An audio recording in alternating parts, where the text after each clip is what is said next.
নিত্য, এই নিত্য, এদিকে শোন একবার। হ্যাঁ দাদা বাবু বলুন। কি করিস রে মোবাইল নিয়ে সারাদিন? যখনই দেখি তখনই মোবাইল নিয়ে পড়ে আছিস।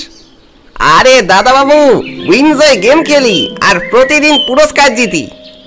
উইনজয় গেম? হ্যাঁ গো, এটা ইন্ডিয়ার সব থেকে বেস্ট গেমিং প্ল্যাটফর্ম। এখানে 70-এরও বেশি গেম আছে। এখানে ফ্রি ফায়ার, সিওডি মোবাইলের মতো গেমের টুর্নামেন্টও খেলতে পারেন। আচ্ছা, এখানে উইনজো ওয়ার্ল্ড ওয়ারে গেমসের টুর্নামেন্ট হয়, যেখানে জিতেন কিংবা হারেন আপনি জিততে পারবেন লাখ টাকা পুরস্কার। তাহলে তো অবশ্যই খেলতে হচ্ছে। আবার এখানে প্রথম দুটো গেমস একদম ফ্রি। সাথে উইনজো স্টোর থেকে দারুণ ডিসকাউন্টের সাথে কিনতে পারেন ফ্রি ফায়ার, লর্ডস মোবাইল, মাইনক্রাফটের মতো গেমের কারেন্সি। আচ্ছা, আর জিতে যাওয়া অ্যামাউন্ট উইনজো ওয়ালেট থেকে সহজেই উইথড্র করে নেবেন পেটিএম, ইউপিআই বা ব্যাংক অ্যাকাউন্টে। ব্যাস, আর কি। লিংক ডেসক্রিপশনে দেওয়া আছে, ডাউনলোড করলেই আমার তরফ থেকে 50 টাকা বোনাস পাবেন। দাঁড়া, আমি এক্ষুনি ডাউনলোড করি। তুমিও করো, দেরি করছো কেন? ডাউনলোড করো।